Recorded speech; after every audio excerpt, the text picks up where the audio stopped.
నమస్కారం. నేను మీ షణ్ముఖ్. మెడికల్ కాలేజీల అంశం అనేది మెడికల్ కాలేజీలు కట్టిండేది నేనే. నేనే మెడికల్ వ్యవస్థకు ఈ కాలేజీల వ్యవస్థకు పైనీర్ అనే లెక్కన జగన్మోహన్ రెడ్డి గారు పెట్టినటువంటి ప్రెస్ మీట్‌కి కౌంటర్‌గా ఇస్తూ నారా లోకేష్ గారు చెప్పడం జరిగింది. అసలు పీపీపీ మోడల్‌కి, ప్రైవేటైజేషన్‌కి తేడా తెలియకపోవడం మన ఆంధ్రప్రదేశ్ ప్రజల రాష్ట్ర దౌర్భాగ్యం అని జగన్మోహన్ రెడ్డి గారు ఉద్దేశిస్తూ మాట్లాడారు. మెడికల్ కాలేజెస్ పీపీపీ మోడల్లో కట్టే ప్రొవిజన్ అనేది నేషనల్ మెడికల్ కౌన్సిల్ ఆమోదించిన establishment of medical colleges regulation act 1999 clause 25లోనే క్లియర్గా ఉంది.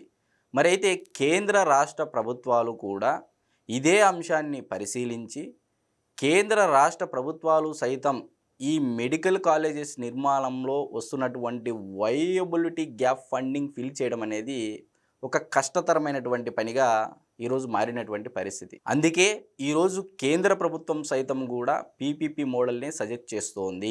మెడికల్ కాలేజీకి ప్రధానంగా అవసరమయ్యేవి land, infrastructure, teaching and non teaching staff, medical hospital, ప్రభుత్వం దగ్గర ల్యాండ్, 300 పడకల జిల్లా స్థాయి ప్రభుత్వ ఆసుపత్రి దగ్గరలోనే ఉంటాయి. ప్రైవేట్ బిడ్డర్స్ దగ్గర ఇన్ఫ్రాస్ట్రక్చర్స్కి అవసరమైన funding, teaching and non teaching staff, management skills ఇవన్నీ వాళ్ళ దగ్గర ఉంటాయి. రెండూ కలిస్తే పీపీపీ మోడల్ కింద మెడికల్ కాలేజీ ఈజీగా సెటప్ అవుతుందనేది ఇప్పుడున్నటువంటి కూటమి ప్రభుత్వ ఉద్దేశం. ఇకపోతే పీపీపీ మోడల్ కింద ఉదాహరణగా 100 సీట్లు ఆ కాలేజీకి వస్తే 50% సీట్లు ప్రభుత్వానికి ఇస్తారు. అవి కూడా ఆ 50% సీట్లలో రిజర్వేషన్లు కూడా అప్లై అవుతాయి. మిగిలినటువంటి 50% సీట్లలో 35% B category, 15% C category. So ఈ 35% కేటగిరీ 13 లెక్క, మరి మిగిలినటువంటి 15% సీట్లలో 20ల లెక్క ఇంతకుముందు ఉండేటువంటి పద్ధతి. ఇవి కూడా ఈ మిగిలినటువంటి ప్రభుత్వానికి ఇచ్చినటువంటి సీట్లు కాకోకుండా మిగిలినటువంటి 50% సీట్లలో నీట్ ర్యాంక్ కౌన్సిలింగ్ ద్వారానే ఇవి ఫిల్ అవుతాయనేది మీ అందరికీ తెలిసినటువంటి వాస్తవం. ఇది ఇకపోతే ప్రైవేట్ కాలేజ్ విషయంలోకి వస్తే 50% సీట్లలో అంటే ఈ 13, 20ల లెక్క ఏదైతే మనం చెప్పామో 13, 36ల లెక్క అంటే మేనేజ్మెంట్ కోటా ఎక్కువగా ఉంటుంది ప్రైవేట్ మెడికల్ కాలేజెస్లో.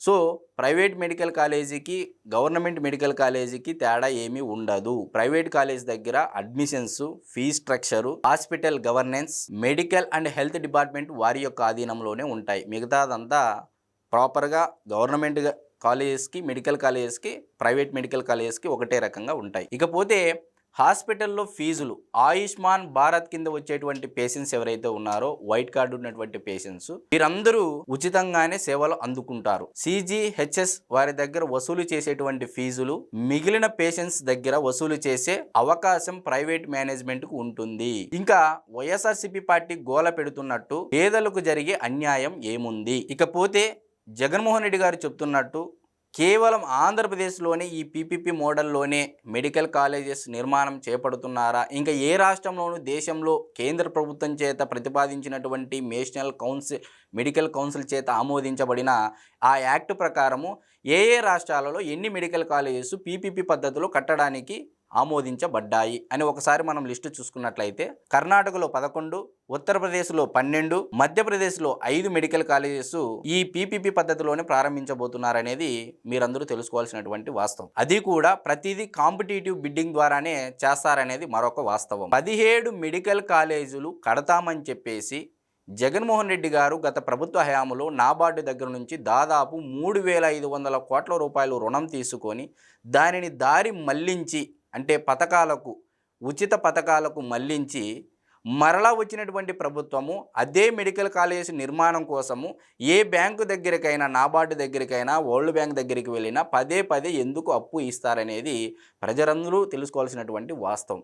మరి కేంద్ర రాష్ట్ర ప్రభుత్వాలు సైతం ఈ వయబిలిటీ గ్యాప్ ఫండింగ్ ఫిల్ చేయడానికి ఇబ్బందున్నటువంటి పరిస్థితుల్లో ఒకవైపు మెడికల్ కాలేజెస్ నిర్మాణం ఫాస్ట్గా జరగాలి అనే కూటమి ప్రభుత్వ ఉద్దేశం ఏదైతే ఉందో పీపీపీ మోడల్లో కట్టాలి అని చెప్పేసి ఈరోజు ఇది ప్రతి ఒక్కరూ హర్షించేటువంటి పరిస్థితి నెలకొంది రాష్ట్రంలో. అదే రకంగా ఆరోగ్యశ్రీ దాదాపు 305 కోట్ల రూపాయలు దారి మళ్లించి కేంద్ర ప్రభుత్వం సైతం ఇచ్చినటువంటి డబ్బుల్ని పథకాలకు మళ్లించి మొత్తం అంతా పథకాలకి కేటాయించడం జరిగింది జగన్మోహన్ రెడ్డి గారు. ఇటువంటి పరిస్థితుల్లో ఎందుకు మీరు ఇదే దారి మళ్లించినటువంటి నిధులు ఎందుకు మెడికల్ కాలేజీల నిర్మాణం చేపట్టలేకపోయారు అనేది ప్రజలకు చెప్పాల్సినటువంటి అవసరం ఎంతైనా ఉంది జగన్మోహన్ రెడ్డి గారు అని చెప్పేసి నేను చెప్తా ఉన్నా. జగన్మోహన్ రెడ్డి గారి హయాంలో 3 కాలేజీలు సగం సగం కట్టిన, సస్టైనబిలిటీ కోసం అంటూ సీట్లు 50% free, 35% B category, 15% C category అంటూ జీవో నెంబర్లు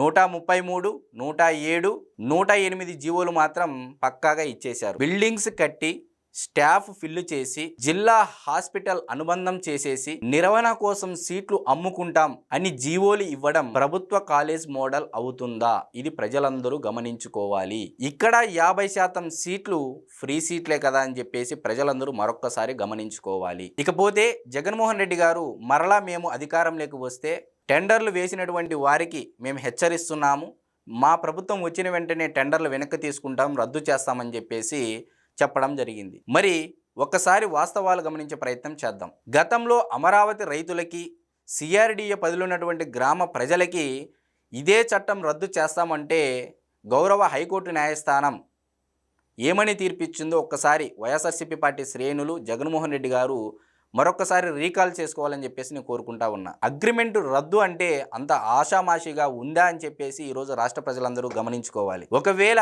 కట్టినటువంటి మెడికల్ కాలేజెస్ టెండర్లు వేసినటువంటి ఎవరైతే ఉన్నారో వారి యొక్క అగ్రిమెంట్ రద్దు చేస్తే వడ్డీతో సహా చెల్లించాల్సినటువంటి మొత్తం దాదాపు 7,000 కోట్ల రూపాయలు పైమాటే ఉంటుంది. మరి అవే డబ్బులు ఉండింటే గత ప్రభుత్వ హయాంలో జగన్మోహన్ రెడ్డి గారి హయాంలో ఎందుకు మెడికల్ కాలేజెస్ నిర్మాణం పూర్తి అవ్వలేదు అని చెప్పేసి ఈరోజు ప్రజలందరూ జగన్మోహన్ రెడ్డి గారిని అడుగుతున్నటువంటి పరిస్థితి నెలకొంది. ఇకపోతే జగన్మోహన్ రెడ్డి గారు నేను 5 కాలేజెస్ తెచ్చాను, మొత్తం 17 కాలేజీలు నిర్మాణంలో ఉండగా 5 కాలేజెస్ స్టార్ట్ అయ్యాయని చెప్పేసి చెప్పడం జరిగింది. మరి ఈ 5ట్లో కూడా 2 కాలేజీలు విజయనగరం, ఏలూరు సిబిఎన్ గారి హయాంలోనే ఇవి జరిగాయనేది వాస్తవం ప్రజలందరూ గమనించుకోవాలి. మిగిలినటువంటి 3 కాలేజీలు ఏవైతే ఉన్నాయో ఒక్కసారి పక్కనున్నటువంటి రాష్ట్రాలంలోనూ, అదేవిధంగా తెలంగాణ, కర్ణాటక, తమిళనాడు రాష్ట్రంలో అయితే డైలీ కేంద్ర ప్రభుత్వంతో గొడవలు పెట్టుకుంటూ ఉంటారు. మరి ఆ రాష్ట్రానికి ఎన్ని మెడికల్ కాలేజ్ శాంక్షన్ అయ్యాయో ఒకసారి ప్రజలందరూ గమనించుకోవాలి. 2018-19 సిబిఎన్ గారి ప్రభుత్వ హయాంలో మెడికల్ కాలేజెస్ 32, సీట్లు 4,900. 2023-24 నాటికి జగన్మోహన్ రెడ్డి గారి ప్రభుత్వ హయాంలో మెడికల్ కాలేజెస్ 37, అంటే 32, 37 5 పెరిగాయి. సీట్లు 6,485. అదే సమయంలో తెలంగాణలో 29 మెడికల్ కాలేజెస్, 4,440 సీట్లు. తమిళనాడులో 25 కాలేజెస్, 5,000 సీట్లు. కర్ణాటకలో 13, 3,000 సీట్లు. జగన్మోహన్ రెడ్డి గారి హయాంలో పెరిగినటువంటి మెడికల్ సీట్లు 1,500 మాత్రమే పెరగడం జరిగింది. ఇంతోటి దానికి జగన్మోహన్ రెడ్డి గారు నేను మెడికల్ కాలేజ్ నిర్మాణం కానీ మెడికల్ వ్యవస్థను పునరుద్ధరించడంలో నేను మాత్రమే పైనీర్ అని ఏ విధంగా అయితే ప్రెస్ మీట్ ముందుకు వచ్చి మాట్లాడుతున్నారో వారు మరొకసారి రీచెక్ చేసుకొని వాళ్ళ అంతర్మదనం చేసుకోవాలని చెప్పేసి నేను కోరుకుంటా ఉన్నా. ఇవండి వాస్తవాలు. నమస్తే.